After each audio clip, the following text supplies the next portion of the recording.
Hello everyone, welcome back. This is the fourth of the McCaid Brothers series by Nora Roberts. So, trigger warnings for this story. There really aren't too much in the way of trigger warnings per se. There is a scene where Rebecca has an anxiety attack, almost merging onto breakdown, but not quite. There's a fight between the four brothers. And then also there's a scene where Shane gets a little, I don't want to say aggressive, I'll say pushy, I guess. And that's really about it from what I can remember. I will say, in the scene where Becca has her little mini meltdown, she does refer to a point in time in life where she considered suicide. If any of those are things that bug you, don't read the book. That said, let's get into the fall of Shane McCaid. So, as has previously been insinuated in previous books, Shane is the man whore out of the four brothers. They've all had their fair share of, one night stands and hookups and things like that. But Shane has always kind of stood out amongst the four as the one who really is the man whore. Nobody thought he would ever settle down. Every single book, there's always a reference to him hooking up with a woman or snuggling into a woman or this, that, and the other. And basically somebody calls him out in every single story for the amount of women he sleeps with, right? So, obviously, the opening prologue is going to be a flashback scene to when the boys were younger. And that's where we really get part of the base of, or the core reason why Shane is so uncomfortable with all of the supernatural stuff, which will play a role in the story. And then the rest of it takes place in modern day. So Regan has to send Shane to the airport to pick up her friend Rebecca because she doesn't have anybody to watch the kids. She doesn't have anybody to watch the store. The way I remember it is that somebody was supposed to come and they couldn't make it or whatever. But she's between a rock and a hard place because she has two kids now. She has a baby and a toddler. And Rafe had to make a trip into the city for supplies or something. So Shane basically agrees to go pick up her friend at the airport. He's not necessarily happy about the fact that this woman, Rebecca, is coming to study the paranormal. But he also understands that it's Regan's friend from school. And, he's trying to be a good brother-in-law. So he goes to the airport to pick up Rebecca. He sees a woman that he is so positive is Rebecca based off of his preconceived notions of what this academic woman is. Because she has multiple doctorates. She and Regan had been roommates in college when she was 16, I think. Because she's super smart. And she went to college super early. I mean, we're talking level smarts that probably make Doogie Howser look stupid. And I just dated myself because most people don't know who Doogie Howser is. But that's okay. We're okay with it. So, so this woman that he thinks is Rebecca, he goes, and is telling her, oh, Regan sent me, let's get your stuff and go. And she basically smacks him with her briefcase and leaves. And then the real Rebecca comes up, and she's not what he expected. She's a very pretty woman. Not drop dead gorgeous. Not, like a bombshell, but very pretty. And so he picks her up and they're going. He has an attraction to her, which that doesn't surprise him. He's attracted to most women. They have a little bit of a snarky combativeness, but kind of in a good-natured way, but she kind of gets on his nerves. She kind of gets under his skin a little bit, and he can't quite understand why. He can't pinpoint it. He knows there's something different about her. He just doesn't know what it is and why it should bug him. So he thinks she's kind of cold-hearted until he sees her when she reunites with Regan for the first time. And she just kind of melts. And, when you haven't seen a friend for a long time and then you see them and then they're married and they have kids, that whole stereotypical thing. Just gushing over Regan and the babies and whatnot. And he starts to go, okay, maybe she's okay, And, she makes it very clear. She's like, I want us to be able to have a pretty decent working relationship. I'd like to stay at the farm for a few days if I can, if it wouldn't put you out too much, so I can, see if I have an experience there, because the farmhouse is supposed to be haunted as well as the Barlow place.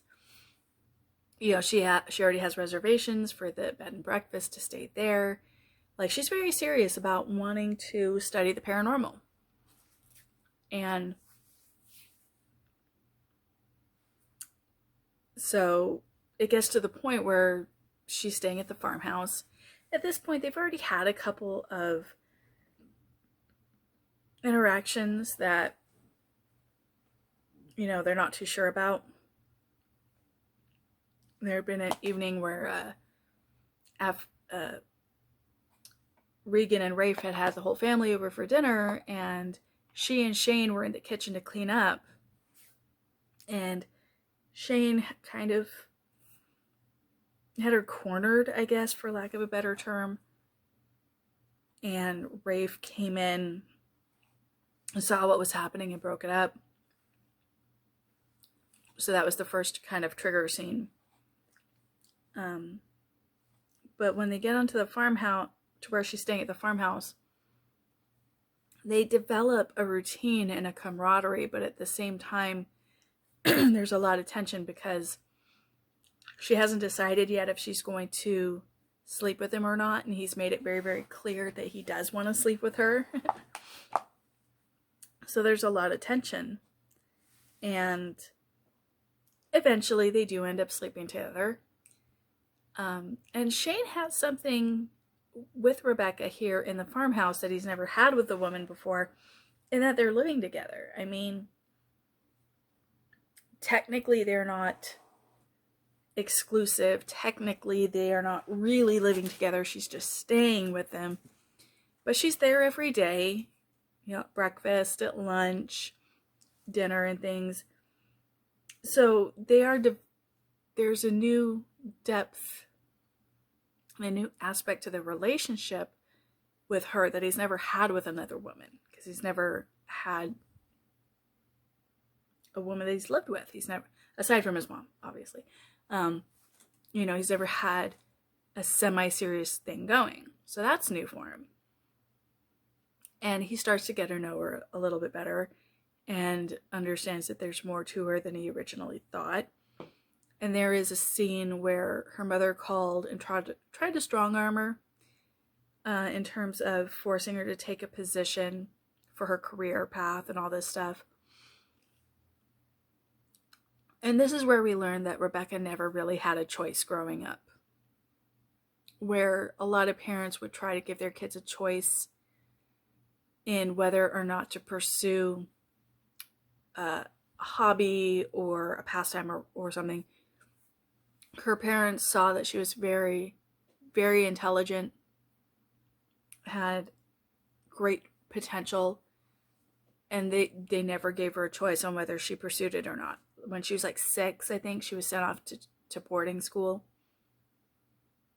She, when she was in her early teens, she had been pushed to the point where she considered suicide, so that's a trigger there. And Shane comes in on a part of the conversation with her mom right towards the end, and he realizes there's something wrong, and Rebecca has almost a mini meltdown. And this is when he realizes just how horrible her life was, and the fact that she didn't realize how horrible her life was until recently. And that this is really one of the first instances of her standing up for herself to her parents. And so that's like a huge bonding moment for them. And that's a moment where Shane has a little bit, starts developing more of a vested interest in Rebecca as a person, not just as a bed partner, but as a person. And, you know, it's a difficult relationship for them. Again, she's studying something that he's not comfortable with. He doesn't like the fact that his house is haunted. He doesn't acknowledge it to anybody, even though everybody knows it. Rebecca has at least 2 or 3, I think it was 2 instances in the farmhouse where she had an experience of some kind, which kind of sets Shane off because, again, he doesn't want to admit it or acknowledge it. And it was after one of the experiences that she claimed to have where he went to town to meet up with his brothers, and in talking to them, he realizes that he's really developed some serious feelings for her, and he's not okay with it, and he doesn't know what to do about it. And then it all ties back into the story of the 2 corporals, you know, like why the farmhouse is haunted. And you find out there's an unknown part of the story that involves the McCaid family, and that's why the farmhouse is haunted. And basically, something has to be rectified in order for the haunting of the farmhouse to basically end. And which I thought was kind of cool, because it was an unexpected addition that I thought worked really well. I love the fact that Shane and Rebecca are together. Just the previous couples are couples that make sense, and that, you know, Regan, you know, does interior design and Rafe is a construction person. And even though they're drastic opposites, they make sense. Same thing with Jared and Savannah, and then Devin and Cassie. And it really takes a while to see how Shane and Rebecca make sense, but they do. But out of all of the couples, they would be the couple that you would think would be the least likely. Here she is, this woman who's super, super smart. She has multiple doctorates. And he's a farmer. Like, I think he just has, like, whatever the standard education that a farmer has, which I don't remember. I know that there is, like, classes most farmers do take for large scale farming. I'm not privy to it, so I can't really comment on it. And then what brought them together is so unusual, and all this stuff. It's really super fun, and it really, both of the characters develop a lot. You get a lot of development from Shane because he's coming to terms with the haunting of the farmhouse. He's coming to terms with his feelings for Rebecca. He's coming to terms with the fact that her childhood was so miserably unhappy. And he does eventually come to terms with the fact that he's crazy about her, and he's just like, oh, wow, shit. Like, I think she might be it for me. And then you have Rebecca, who at first you're kind of like, she's kind of snarky. I like her. She's kind of fun. And there's a point at the very beginning of the story where she and Regan are talking. And Regan basically says, you know, I wouldn't have recognized you. It's probably a good thing I sent Shane to get you, because I wouldn't have recognized you. And Rebecca talks about when she was in Paris, she'd looked up into a shop window and seen this horrible, mousy looking woman, and how she felt so bad for her, until she realized that woman was her. And then she has this makeover while she's in Paris, basically. And so then when you get to that part of the book where she's talking to Shane about how horrible her life was with her parents, and, you know, she never got a say in anything. And I thought back to that scene at the very beginning when she was talking to Regan about her makeover, and I was like, oh my gosh, that makeover scene was so symbolic in nature. But as a reader, you don't know it until you've gotten to this later part, because it was the first time she really did something for herself without her parents' permission or knowledge. It was the first time she did anything for herself that was frivolous and not important. And it's the starting point from when she decided she was going to start living her own life. Thank you very much. And I thought it was so well done. This story for me is probably my favorite out of all of them. Just because I love Rebecca's character so much. I will say, if you listen to the audibles, it's the same narrator for all of the books. It's a male narrator. The voice he does for Rebecca, I cannot stand. I cannot get through the audible for that one. He does a good job on all of the other characters, and he does a really good job on the characters in the other 3 books.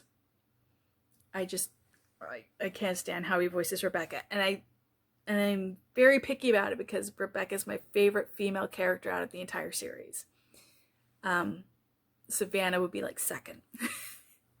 So, but the story's well written. There's a lot of depth and nuance and context and different angles, and a couple curveballs that you get pertaining to all of the paranormal stuff that's been building up to this. And I just think it's a really great finale to the series. So I'm going to give this one a 3.8 out of 5 stars. So I hope you've enjoyed this series. I hope to see you back next week for the rest of Hauntober. And let me know in the comments down below if you have any comments, if you have any recommendations for future stories, if there's any other books from Nora Roberts that you're interested in. Don't forget to like, share, and subscribe. That helps me out quite a bit. And I look forward to seeing you all in the next one. Bye.